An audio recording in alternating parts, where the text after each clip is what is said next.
Hey, welcome to HOA Karen Cases. I thought it would start quietly. A truck, a key, water reflecting the sky. Then she walked up the drive, clipboard against her chest, speaking like I'd missed a rule no one showed me. Minutes later, there were sirens behind my truck, not for a crime, for procedure. The letters followed, neat, official, stacking higher than the boxes inside my house. Then came the gate, steel across a path I'd just walked, a sign telling me access required permission. I stopped arguing. I opened the binder. Maps don't guess. Deeds don't assume. In the hearing room, I didn't raise my voice. I set the paper down, and the room changed. Now the lake is still again. No locks, no signs, just water, and the line exactly where it belongs. The morning it all started was a quiet one, too quiet for what followed. I'd just finished tightening the last strap on the utility trailer in the driveway, dust still rising from the gravel as I coiled the winch cable. The air smelled like pine and diesel. Routine, familiar, hours. Then came the knock. Not rushed, not panicked. Just two solid, almost expectant raps on the front door. At first I thought it might be Frank from down the road. He'd borrowed a hedge trimmer last week and said he'd swing by. But when I rounded the porch, wiping my hands on a rag, the man standing at my door wasn't from around here. I'd never seen him before. Mid-40s buttoned-up polo with an embroidered logo that looked like it had been printed yesterday. Clipboard tucked under one arm, aviators on, even in the shade. "That you the homeowner?" he asked, already checking something off on his page. "Yeah, can I help you?"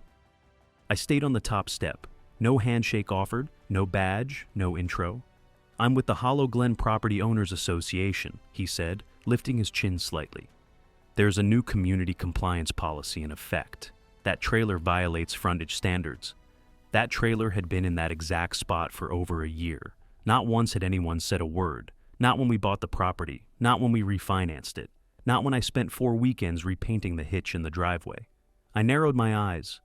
"We don't have an HOA. He paused. Not long, but long enough to register it was a weak spot. "There's been a reactivation under revised guidelines," he said quickly. Article 3.2 of the restored CC and Rs. What, you should have received a notice. I hadn't. My wife hadn't.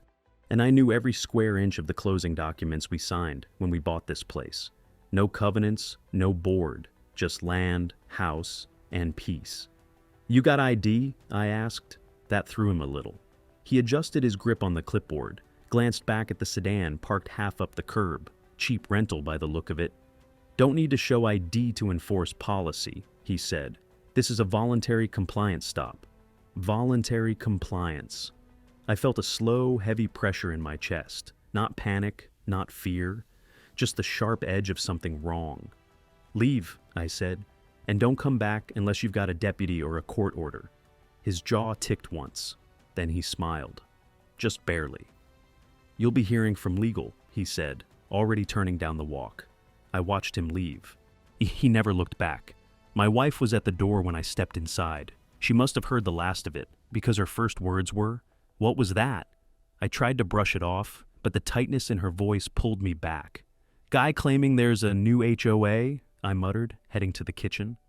"Said the trailer violates some new rule." She followed, arms crossed. "We don't have an HOA." "I know." The silence between us was louder than the knock had been. She glanced out the window, the way she always did when she felt something shift outside our control. "Do you think something changed?" she asked softly. I didn't have an answer, but even then I felt it. The unease wasn't hers alone. It was mine too. That night, after she went to bed, I sat at the kitchen table with the deed, and he pulled it from the folder in the cabinet where we kept the big stuff. Birth certificates, passports, closing disclosures. Everything in black and white said the same thing. No recorded HOA, no CC and RS. But still, I logged into the county property records site, cross-checked our parcel ID. Nothing, no updates, no addendums, no board registered. I checked zoning overlays, district maps. Still nothing. It was nearing midnight when I found it. A business entity search for Hollow Glen turned up an LLC. Hollow Glen Residential Management, LLC, formed 8 months ago. Registered to a P.O. box in town. No board members listed, no filings before that date. But what stood out was the address used for correspondence, a strip mall on 3rd and Lyle. I knew the place. Nothing there but a payday loan center, a shuttered vape shop, all in one empty suite with dusty blinds. I leaned back in the chair. This wasn't confusion. It wasn't a neighbor with a clipboard trying to make order out of chaos. This was something else. A mask, a game, one that had just stepped onto my porch. I made notes, time, date, description of the man. Wrote it all down in a spiral notebook I usually used for trailer maintenance logs. That page now had a new heading: Impersonator Visit, Possible HOA Scam. Something about writing it down helped. It made the pressure less abstract. But when I looked out the window before heading to bed, the quiet still sat differently. Not the peace I'd moved out here for. Not the quiet of country life. This was the quiet before something tried to press in, and I wasn't about to let it. 3 days after the man showed up on my porch, then the letter arrived. It wasn't postmarked, just sitting in the mailbox like it had been hand-delivered. Clean envelope, heavy paper, a gold emblem stamped into the corner, too perfect to be real. I opened it standing in the driveway, keys still in one hand. Inside was a single sheet of thick ivory paper, typed in block formatting, like something from a corporate HR office. At the top, Hollow Glen Property Owners Association, centered, emboldened, pretending to be legitimate. Then, just beneath that, notice of violation, utility storage infraction. Fine, $150. Due upon receipt, reference code HG-CC and R section, 5.3.2. I reread it twice. The language was lawyerly, but something about it felt copied, cut and pasted legalese from a template. It referenced a recent board vote and a mandatory compliance period beginning the 1st of the month. The fine was supposedly for unpermitted visible storage of equipment in violation of community appearance standards. And at the bottom, in stiff cursive font, President Karen M. Delaney. The name hit me like static. Karen. I brought it inside and laid it flat on the kitchen table. My wife hovered behind me as I flipped the letter over. No contact information other than a generic Gmail address and a phone number. No tax ID, no state registry number, no legal disclosure language. Nothing to anchor it to anything real. "You're not going to pay that," she said quietly. "Not a chance," I said. Still, the weight of it lingered. It was designed to look official, and for a lot of people, that would have been enough. I pulled out my files again. Deed, plat map, county zoning verification. Still no trace of an HOA. And yet, here we were, being fined by a board that didn't exist, for a rule no one had voted on, enforced by someone we'd never met. Karen. I called Frank that evening. He lived 3 lots down, always polite but kept to himself. I asked if he'd gotten anything from the Hollow Glen Association. He sighed over the phone. "Got one last week. Said my shrubs were overgrowth violations." "You pay it?" "Not yet. Figured it was nonsense." I told him about the clipboard man, the LLC, the deed. He was quiet for a beat. "You think this is a scam?" "I think someone's playing HOA with real consequences." The next morning, I walked across the street to talk to Janine, single mom, works nights at the hospital. She'd gotten the same letter, same font, same signature, but hers was a front lawn object violation. She had a garden gnome. That was it. "I paid them," she said, arms folded. $200. I thought maybe I missed something in the lease. She pulled up the digital receipt. Payment to hollowglenpoa@gmail.com via QuickPay. I felt sick. Janine wasn't alone. Over the next 2 days, I asked 6 more neighbors. 4 had paid. One said her mother had received a final warning. None had any idea who Karen really was. That was the point. I finally called the number on the letter. It rang 4 times before a woman answered. "This is Karen." Just like that. Confident, smooth, like she'd been waiting for me. "Yeah, this is about a letter I received. Says I'm being fined for trailer storage, but there's no HOA here. Never has been." A beat of silence. Then she replied, cool as glass. "There is now." The Hollow Glen Association was reinstated this year by unanimous board decision. "Board of what?" I asked. "Community standards, property preservation. If you'd like to appeal your fine, you'll need to submit a request in writing to the board within 7 days. Her tone was measured, just threatening enough to sound authoritative, like she'd rehearsed it. Karen, I said, there's no legal authority here. I've checked with the county. You're not a registered association. That's incorrect, she snapped. You'll be receiving further notices if you continue to ignore your responsibilities. Then the line went dead. I stared at the phone for a while, listening to the silence on the other end. Then I opened the voice memo app and started taking notes. Time of call, 2:11 p.m.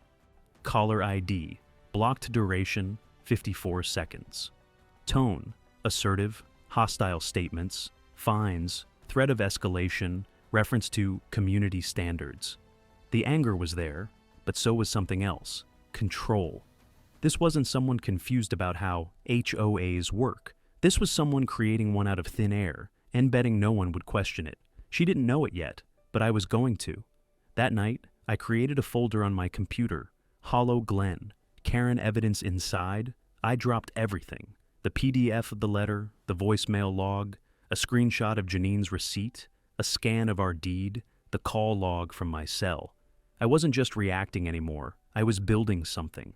I didn't know where it would lead yet, but I knew this much. Karen had just opened a door she wasn't going to be able to close. And this neighborhood, it wasn't hers to govern. By the third morning, irritation had hardened into focus.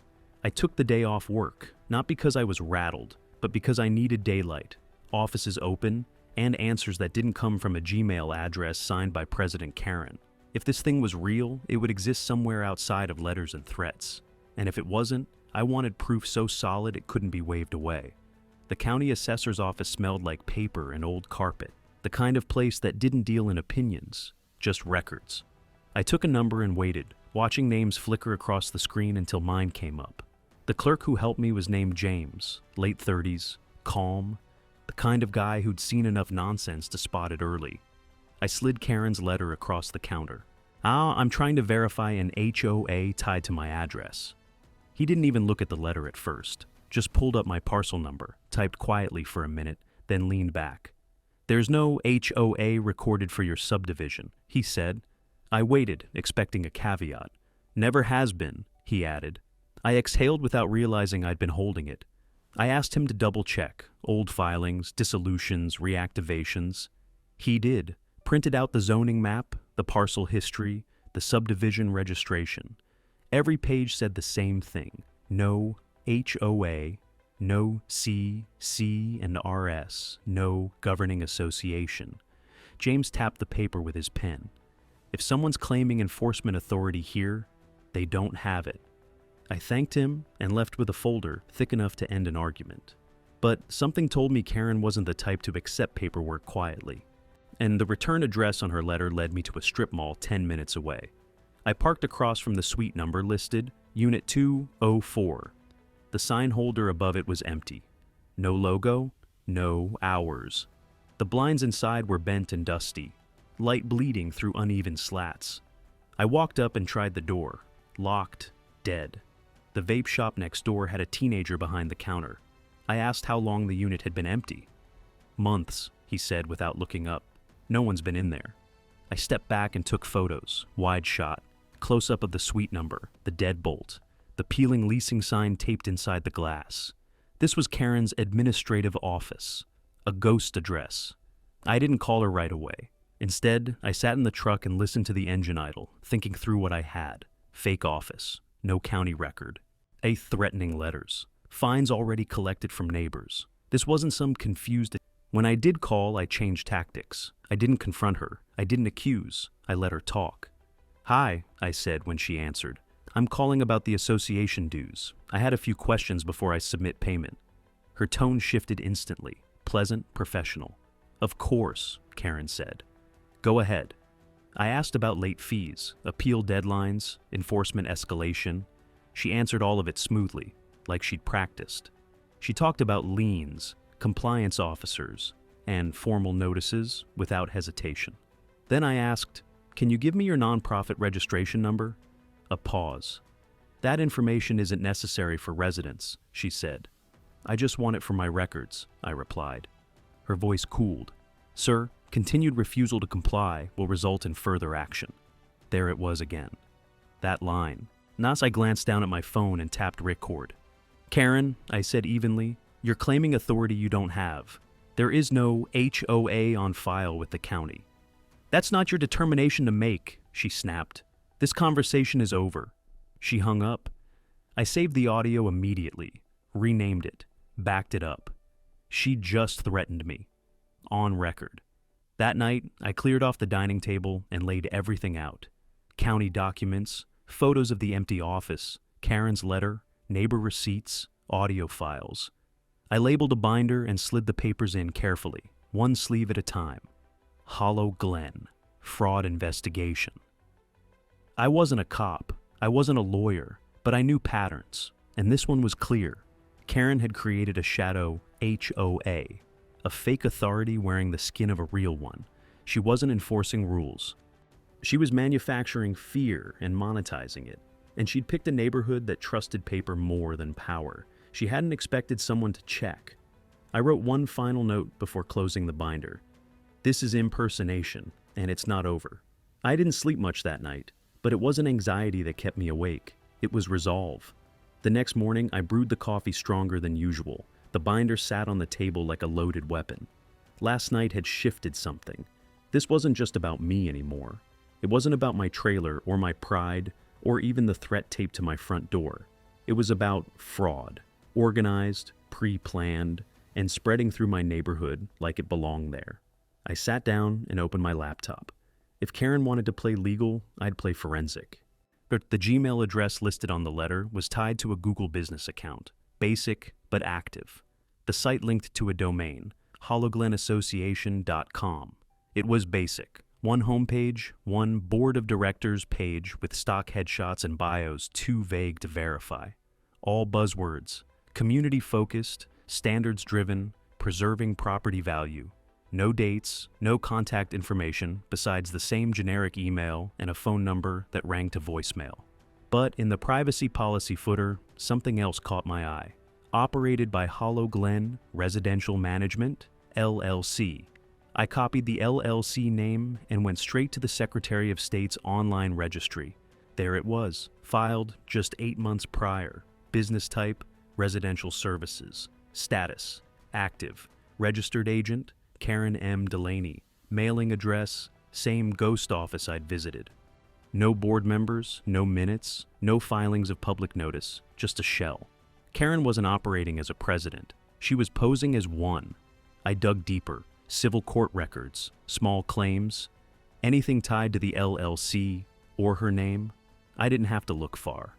3 cases popped up in the local docket, all filed by Karen, all within the last year. Each one listed dues non-payment or HOA violation penalties as the reason. Each defendant was from a different part of the county, but all neighborhoods with one thing in common. No official HOA registered. In 2 of the cases, the defendants didn't even show up. Default judgments were granted. Karen got her money, hundreds at a time, and it was legal because no one had pushed back. I sat back from the screen, my chest tight. Karen wasn't pretending. She was running a racket. Yet she'd created an LLC, built a website, printed letterhead, and started enforcing fake rules, confident that most people wouldn't question a seal on a piece of paper. And when they didn't comply, she dragged them into court where silence became guilt. My jaw clenched. She was counting on fear, and worse, on people like Ruth. I crossed the street just after lunch. Ruth's porch was tidy, the same wind chime humming quietly as it always did. She answered the door with a warm smile, but it faded the second I asked about the HOA. She stepped back and invited me in. Her house was spotless, but the stack of paperwork on the side table told me she'd been dealing with this longer than she let on. She sat down slowly and opened a manila envelope. Inside were 6 receipts, all made out to Hollow Glen Association. Each one dated, and signed and recorded through some online payment processor I'd never heard of. Total, $2,000. I didn't want trouble, she said quietly. They said they'd lien the house if I didn't pay. My stomach turned. They ever show you proof of anything? Board minutes? Legal filings? She shook her head. Just letters. Always letters. I scanned each receipt with my phone and dropped them into the evidence folder. This wasn't abstract anymore. It wasn't just legal theories and hunches. It was theft, targeted, cowardly, systematic. And Ruth wasn't the only one. She was just the one who opened the door. That night, I reorganized the binder, created a second tab. Victims. Ruth's receipts went in first, then the screenshots of Janine's payment, then copies of the court judgments from Karen's small claims cases. I labeled each piece of evidence like I was building a case, because I was. Not just for the police, for the neighbors who were too scared to speak up, for the county.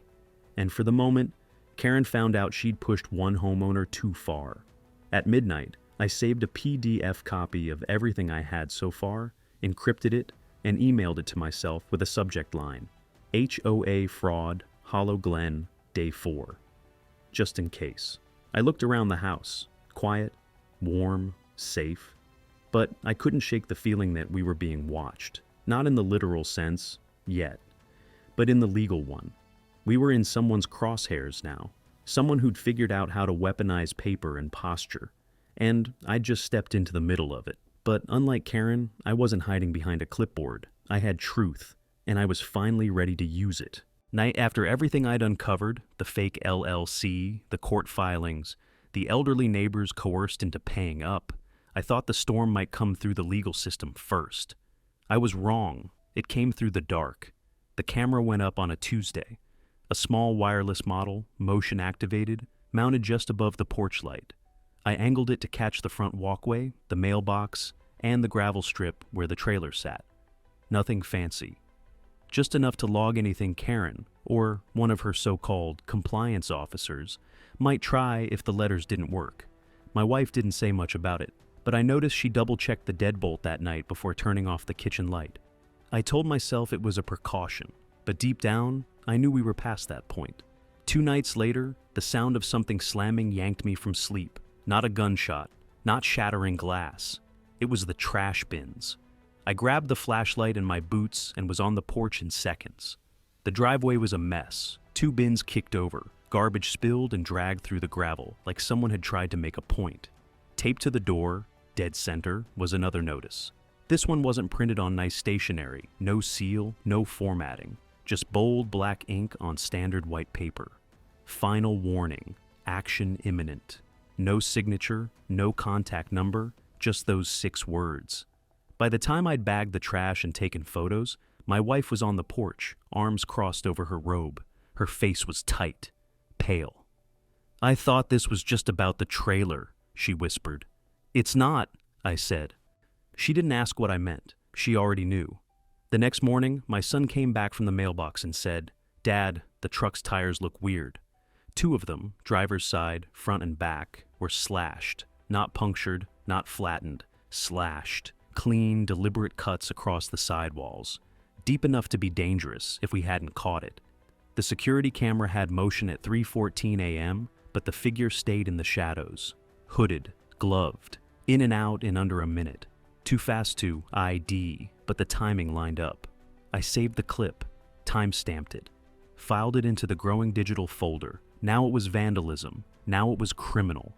At the police station, I laid it all out. The threats, the forged HOA, the fines, the camera footage, the slashed tires.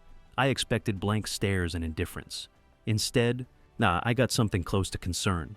The officer at the desk leaned forward. "You got all that in writing?" "Better," I said. "I've got it recorded." He stepped away and came back with a supervisor. I replayed the audio file, Karen's voice on the phone, threatening legal action, brushing off registration inquiries. Then I played the voicemail where she mentioned compliance and consequences. Neither officer spoke until it ended. The supervisor nodded once. "Okay, this is more than a neighborhood dispute." They filed an incident report, opened a case number, told me a detective would likely follow up, especially given the pattern of threats and impersonation. But until then, they advised I continue documenting and avoid engaging directly. I left the station feeling no safer, but no longer invisible.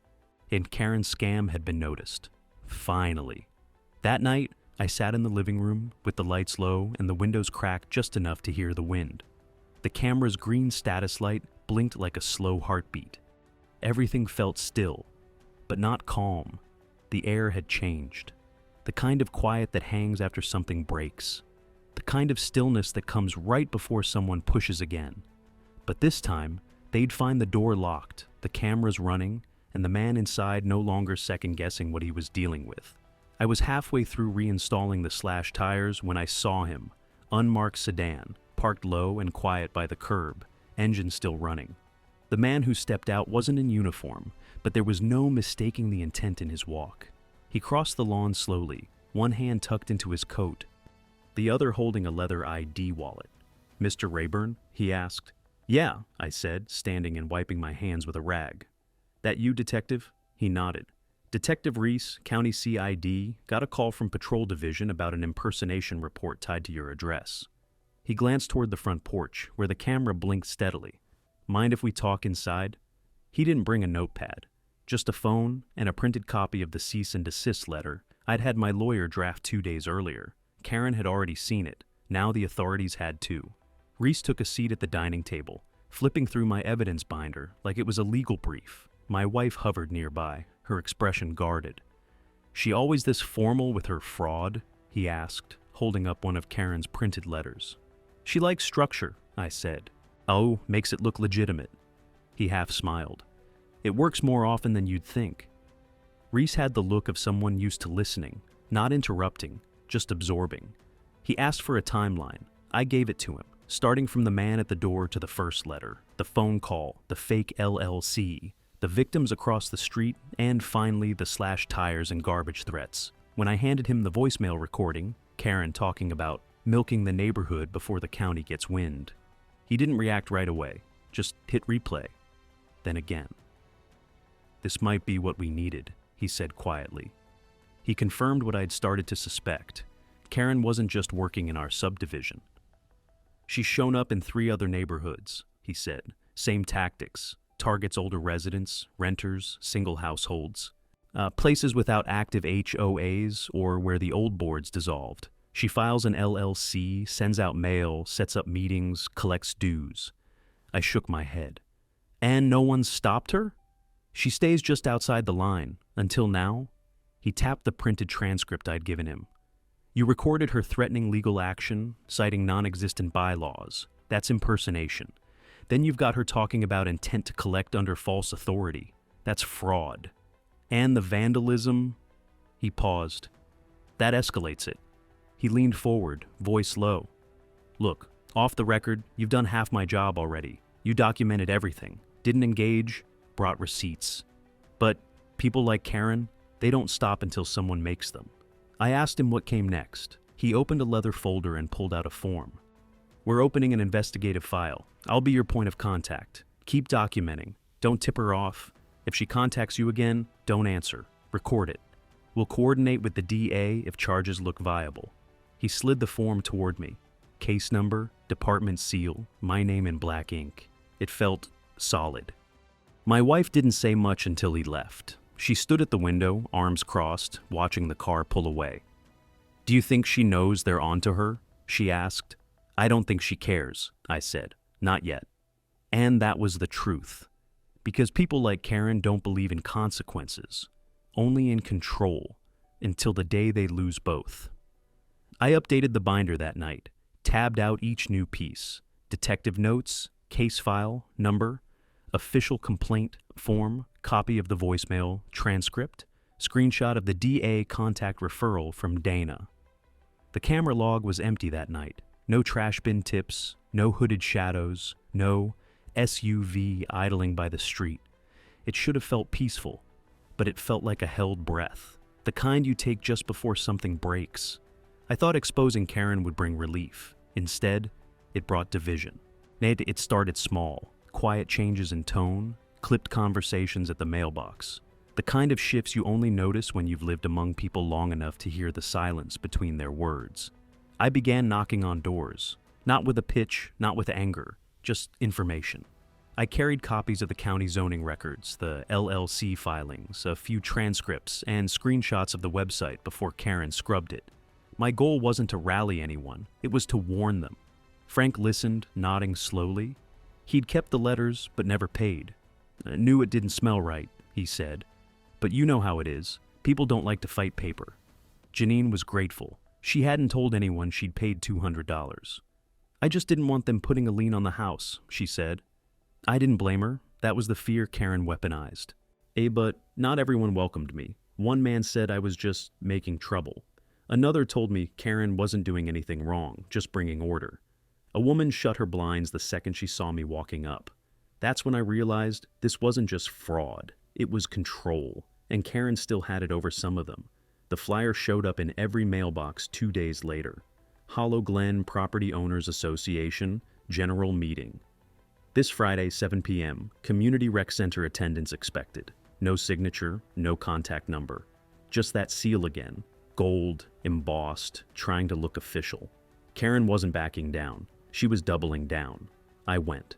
Not because I was curious, but because I knew it needed to be documented.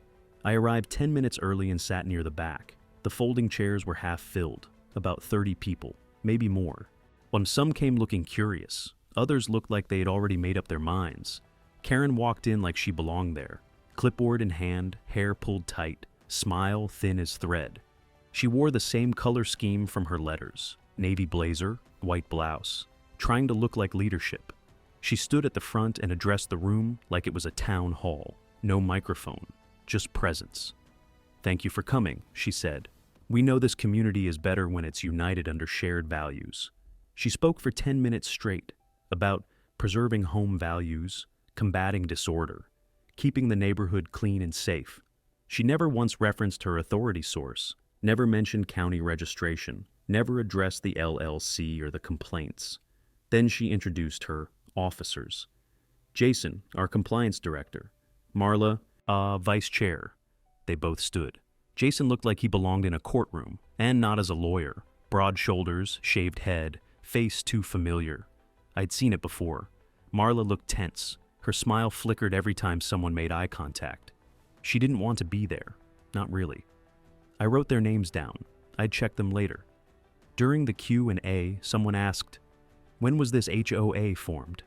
Karen smiled. "The board convened earlier this year after significant neighborhood support." Another neighbor raised her hand.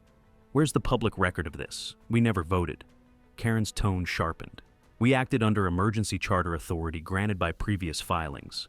Lie, blatant. But no one challenged her further. Some clapped, some didn't. The room was split, and she knew it.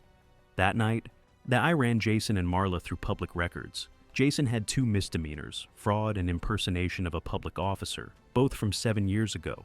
Marla had been sued twice for breach of contract.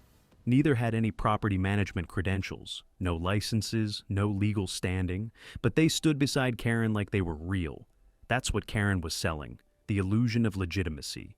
And for some, that was enough.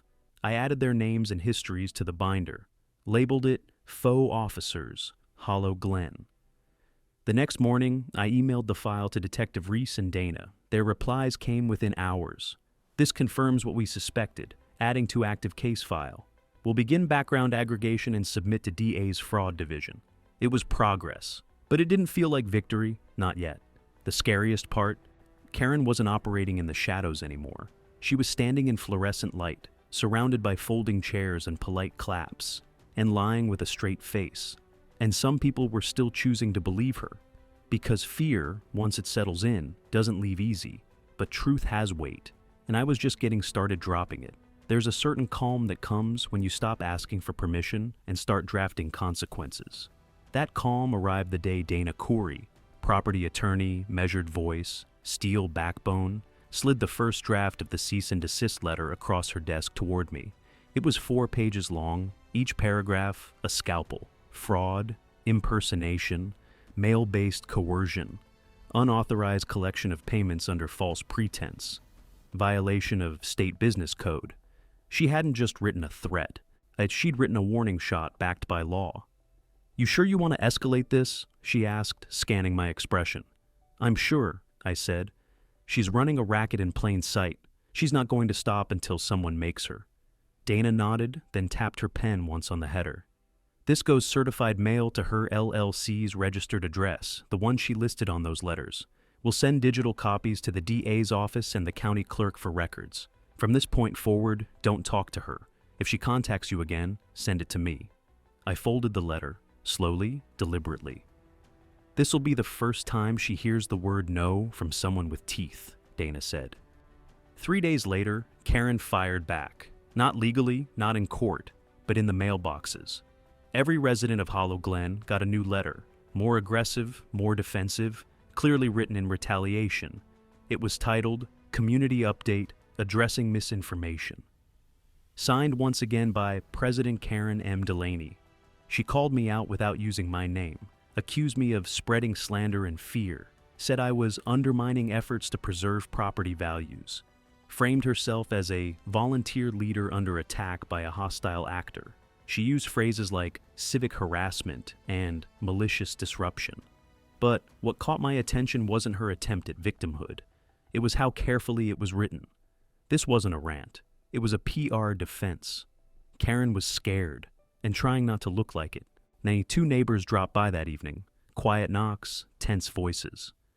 "She called you a liar in front of everyone," one said. "But I've seen your paperwork. I know you're right." Another asked, "Should we be worried? Like, is she going to retaliate?" I didn't have an answer. Not a good one anyway. But I told them this. "The law's moving now.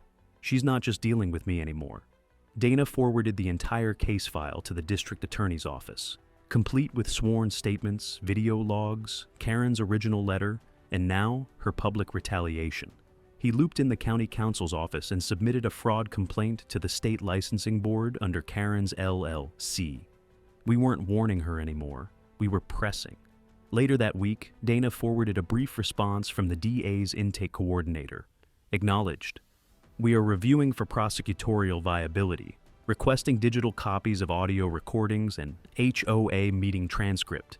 Please preserve all materials under chain of custody." It wasn't a guarantee of charges, but it was a door opening, a real one.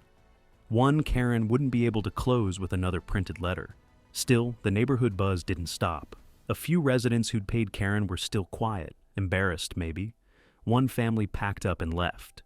A for sale sign went up 2 streets over. Karen's damage had roots, financial, emotional, trust-based. She didn't need to break windows to break people, but that was ending, because now she was the one being watched. Every word she wrote, every form she filed, every voicemail she left, all of it was evidence. That night, I pinned Dana's cease and desist letter to the corkboard beside the dining room window, not as a trophy, as a reminder. Karen wanted silence. She wanted submission. She wanted people too tired or too afraid to fight. Instead, she got me, with a lawyer, a binder, and a full-page letter telling her, "You're done pretending." It happened on a Wednesday afternoon, just after lunch. I was stacking lumber out by the side shed when I noticed the missed call on my phone. No caller ID, 1 new voicemail. I almost deleted it. I'd been getting spammed ever since Karen's retaliation letter went out. But something made me pause. The transcript preview read, "Before the county steps in, we need to milk this while we still can." I didn't breathe for a full second. I tapped play.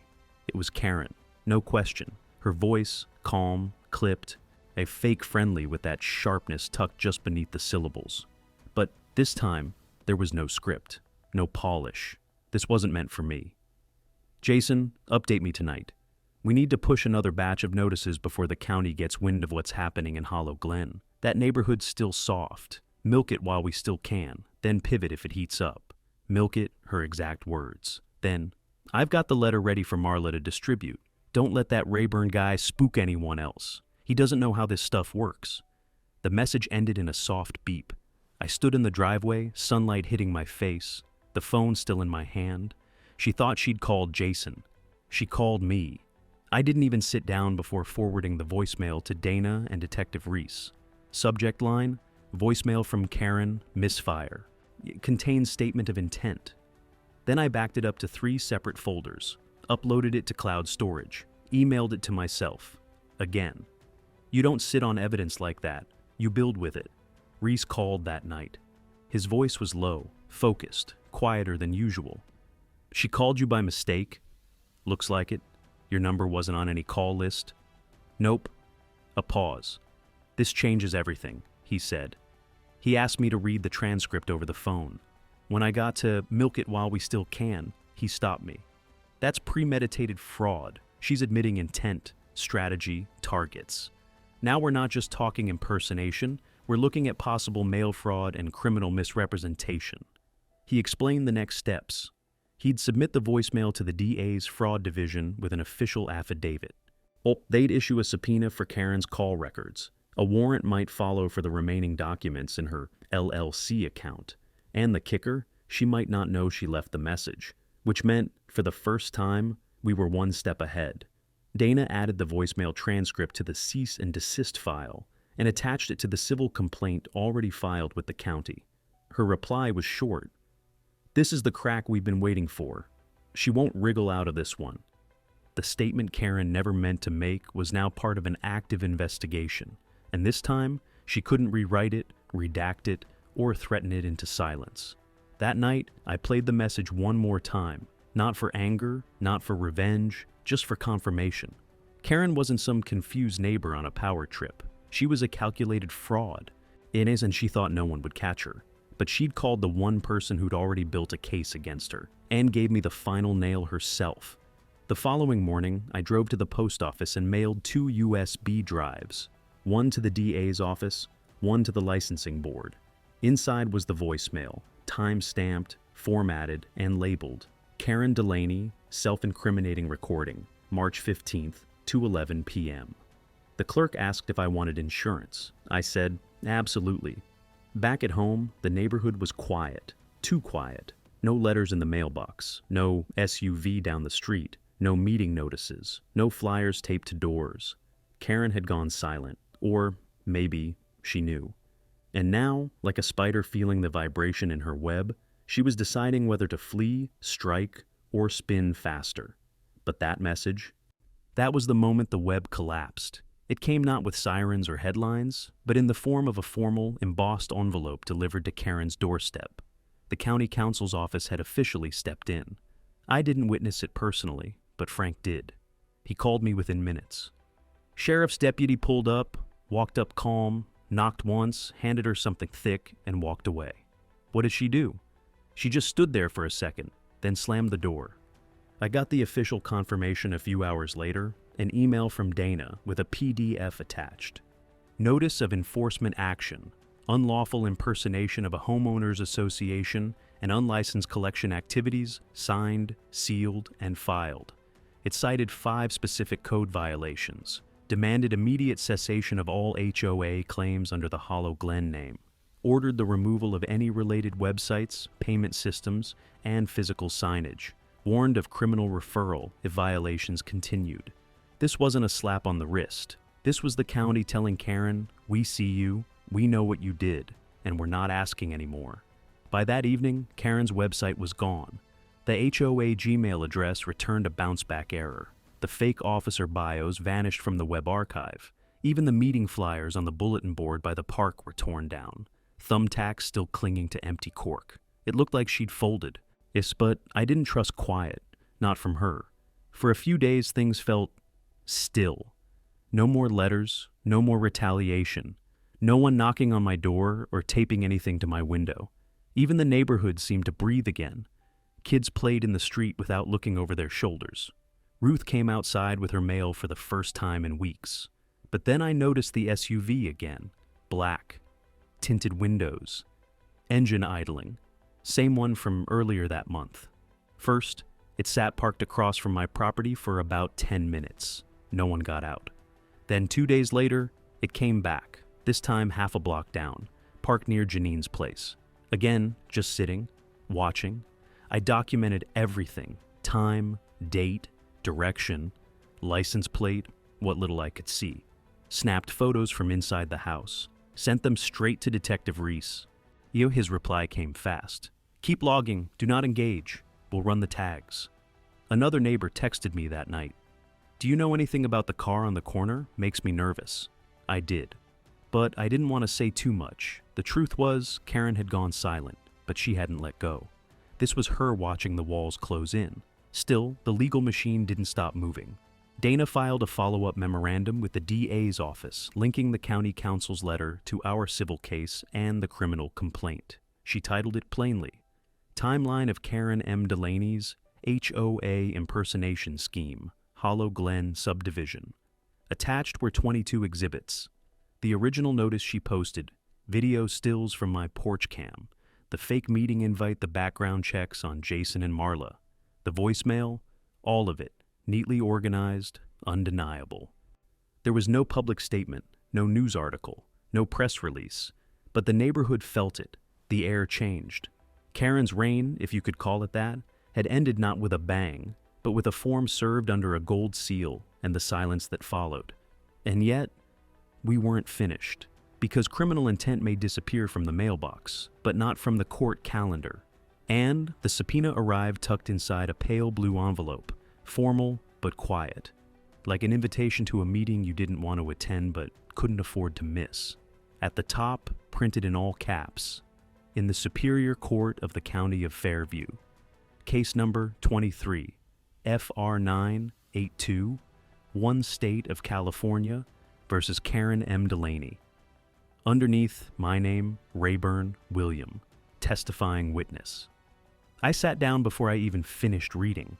It was real now, not just a folder, not just a binder or emails or names on a spreadsheet, a case, an official one. 2 days later, the charges were announced at the preliminary hearing. The DA's office filed 3 counts: criminal impersonation of a public entity mail fraud in connection with the distribution of false HOA notices, attempted extortion by threat of legal penalty. Without authority. Each one came with its own stack of evidence: documents, video, audio, sworn statements. Karen stood at the defense table, wearing a gray blazer and that same closed-mouth expression I'd seen at the fake HOA meeting, like she was waiting for it all to blow over. She didn't speak. Her lawyer entered the plea for her. Not guilty, Your Honor.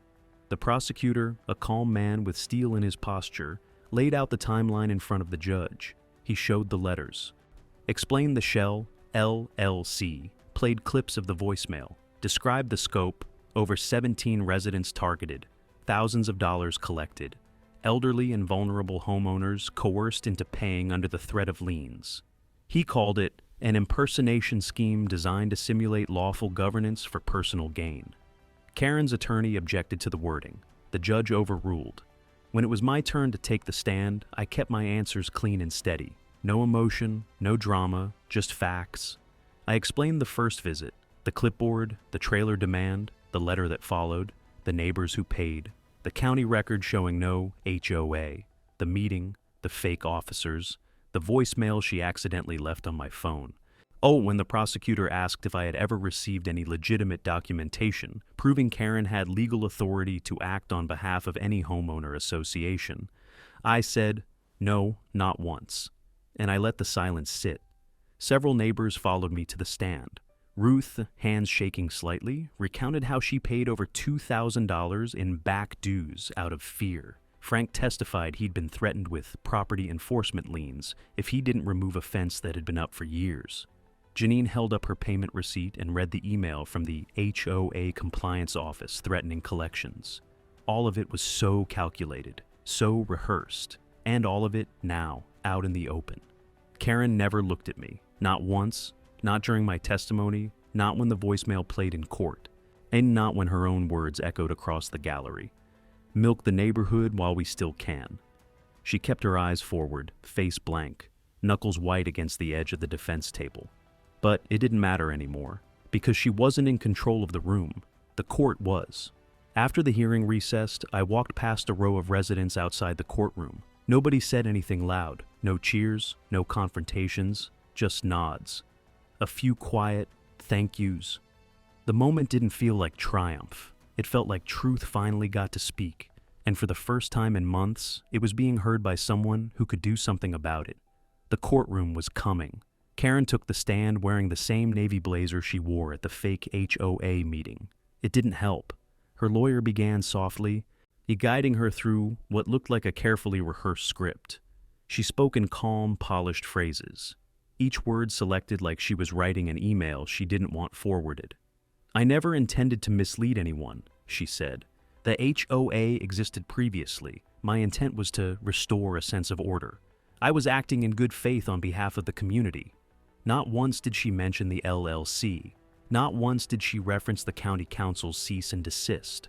Not once did she explain why compliance officers with criminal records were enforcing rules that didn't legally exist. Her attorney leaned in. "Ms. Delaney, do you believe that what you did was a mistake?" She gave a breathy laugh, soft. "I believe I misunderstood the process, yes. But I was trying to protect the neighborhood." He nodded like that was the answer they were counting on. But the prosecutor wasn't playing defense. He stood and approached slowly, a thin manila folder in hand. "Ms. Delaney, are you aware of California Civil Code 4765, which requires that any HOA bylaws, restrictions, or enforcement mechanisms be publicly recorded and served with appropriate notice?" She blinked. "I'm not a lawyer." He smiled without warmth. "No, but you represented yourself as a governing authority. Let's talk about that." He pulled a copy of the letter she sent to Ruth, read it aloud. The courtroom quieted at the phrase, "Failure to comply will result in lien processing and property violation escalation." He raised his eyes. "Did you believe you had the legal right to file liens?" "I believed," she started. "Please answer yes or no." She faltered. "No." He held up another letter, this one addressed to me. Then a screenshot of the website, with Karen listed as president and Marla and Jason as compliance officers. "And these two, Marla Ortega and Jason Leach, were your officers?" "Yes." "Are you aware Jason Leach has 2 prior fraud convictions?" She froze, a beat too long. The prosecutor turned to the judge. "Your Honor, permission to enter the prior convictions as context for false representation of governance." "Granted." By the time he played the voicemail, the one where she said, "Milk the neighborhood while we still can," Karen's face had gone pale. He paused the audio halfway through and looked at her. "Is this what you consider good faith?" Karen opened her mouth, then closed it. The courtroom was dead silent. The judge leaned forward, resting both hands on the bench. "Ms. Delaney," he said, voice calm but deliberate. "Nate, do you believe this is how lawful governance works? Through fake officers, threats of liens, and misrepresentation?" Karen stared straight ahead. She didn't answer. She didn't have to. Her silence said everything. The prosecutor rested his case with a simple statement. The defendant did not simply make a mistake. She orchestrated a calculated impersonation of legal authority and used that illusion to threaten, collect, and intimidate. That is not neighborhood stewardship. That is fraud.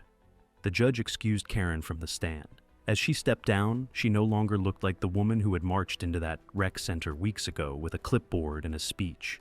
She looked small, smaller than the charges, smaller than the truth, and far too small for the story she tried to control. The courtroom was still, and 12 people filed in, quiet and deliberate. The 4-person clutched a folded slip of paper, as if it held more weight than it should. Maybe it did. The judge read the verdict slowly, his voice echoing off walls that had heard 1,000 lies, and finally, this time, a few truths. "We, the jury, find the defendant, Karen M. Delaney, guilty on all counts." Not a sound, no gasp, no outburst, just stillness. Karen sat motionless. Her attorney blinked once, adjusted his tie, but said nothing. She didn't protest, didn't cry, didn't even flinch. She simply lowered her eyes as if seeing, for the first time, what she'd really built. Count 1, criminal impersonation of a public entity, guilty count.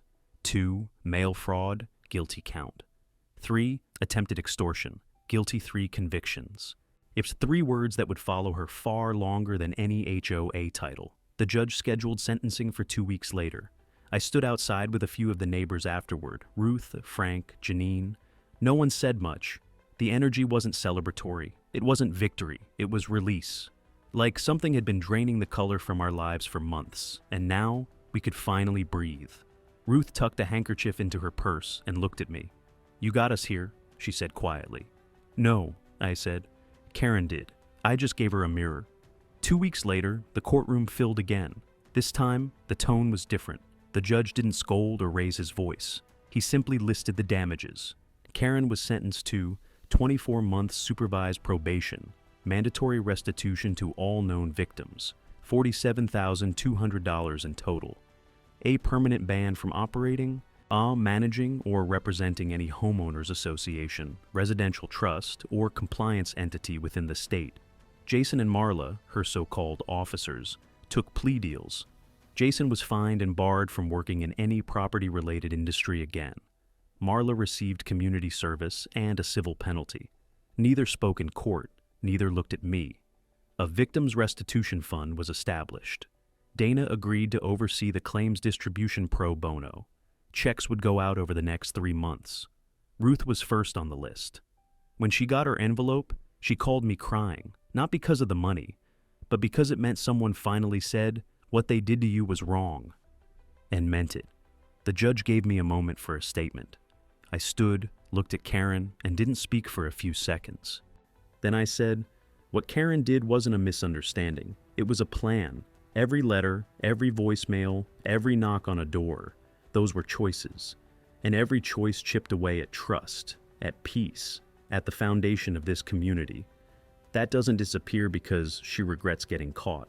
I paused. I didn't come here to punish her. I came here to stop her. Karen didn't look at me, but she didn't look away either. And in that moment, I think, for just a second, she understood what it meant to lose power. Not because someone shouted louder, but because someone stood longer. It's strange how fast a neighborhood can change once fear leaves it. The week after sentencing, the mailboxes stayed empty. No fake notices, no urgent compliance letters, no warnings tucked in plastic sleeves. The air felt lighter. And the sidewalks busier. Lawn chairs started showing up again. So did porch lights, garden flags, kids on scooters. Even silence felt different now. Not the silence of intimidation, the kind that follows restoration. I left the trailer right where it had been since this all started, unmoved, undefended, unapologetic. Not because I needed it to sit there, because it belonged there. Every time I stepped outside, it reminded me of the moment Karen thought she could control the lives of people with nothing more than a letterhead and a threat. And it reminded me how wrong she was. Inside, I framed 2 documents side by side. On the left, a printed copy of the county council's official letter, sealed, signed, and unequivocal. There is no legally registered or recognized homeowners association for the Hollow Glen subdivision. No entity may claim enforcement authority over properties within this parcel group. On the right, a transcript of Karen's voicemail, the one she never meant to send. Milk the neighborhood while we still can. I didn't hang them out of spite. I hung them to remember how close fraud got to sounding like fact, and how easily it might have worked if nobody had said anything. Ruth stopped by one afternoon. She carried a small envelope in her hand, the return address stamped from the Victim Restitution Fund. Her smile didn't carry bitterness, just calm. "They paid me back," she said. "Took longer than it should have, but it happened." I asked her what she'd do with the money. She chuckled. "Put it toward a new fence, something permanent." In the months that followed, the story of Hollow Glen traveled farther than I ever expected. A property rights newsletter picked it up, then a podcast. Then somehow, a community law journal requested an interview.